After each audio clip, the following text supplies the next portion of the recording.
The COVID-19 pandemic has manifested as both a public health emergency and an economic shock to the Sri Lankan economy. In this scenario, the most important aspect will be the transformation of the economy into the next phase of our economic development, and that is, by definition, into modern services.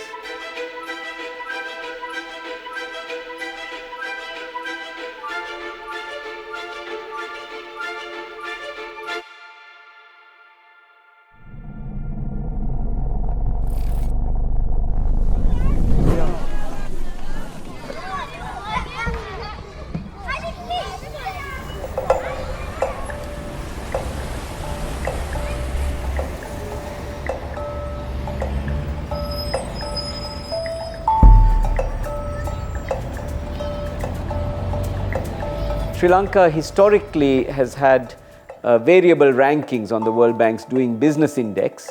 It's ranked some 99th out of 160 countries globally, which is not a high rank, and there have been traditionally problems with availability of land for business purposes. There have been some issues about business exiting particular sectors, particularly in terms of being able to terminate employment. There have been issues around electricity, variability, which are a problem, and there have been issues about roads to port access.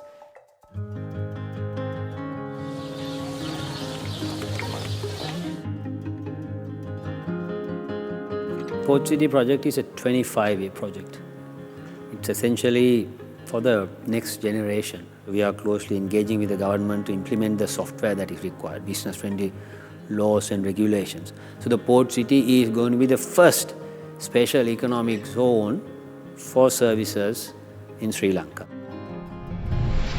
So we are reclaiming 269 hectares of land. Of that, 1/3 is open spaces accessible for public. That includes parks, beaches, waterways, and the road network. So Port City is going to be a green lung for the city of Colombo.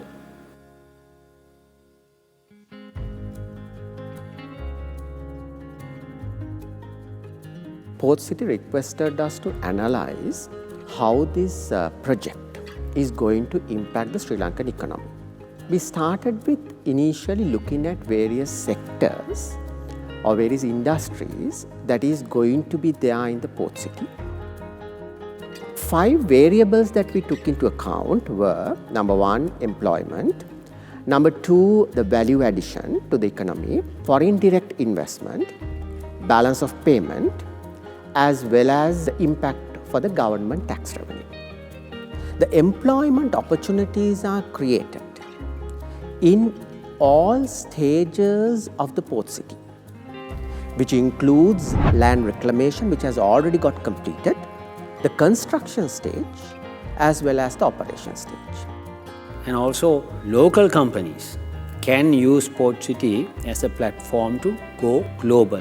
So in that sense, we will create high-value jobs. We will create a lot of opportunity beyond the traditional vacancies which are available in Sri Lanka for the future generation. What is important to understand when you are analyzing the impact on any variable, including employment, is that there is a huge indirect and induced impact. A very important condition is to have the human capital to make this world-class modern services center function. This is the really important ingredient.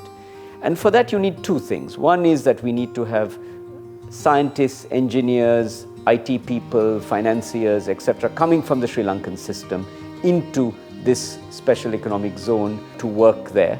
Second is we have to have an open labor market so that professionals from the region and beyond can come into Sri Lanka easily. And this means work permits which are easy to obtain, that may be all done online.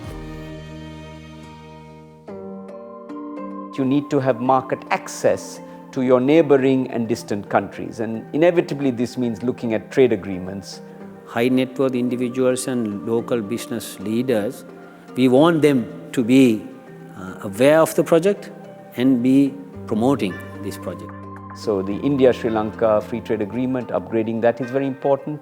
an agreement with China, as well as the agreements with Singapore and Thailand, and eventually going into agreements right across the Asia Pacific. This will act as an engine for Sri Lanka's future transformation, not just into services, but more importantly into a higher income category that we aim to be by 2025, away from this upper middle income status. The important aspect here is that we are creating a future-proof city, giving utmost importance to sustainability and being agile for the changing technology so that we remain relevant after the city is fully operational in 25 years. So it's a transformative project, but we have to do many things to make sure that it becomes a reality rather than something just on the drawing board. And as a whole, to ensure inclusive growth for Sri Lanka.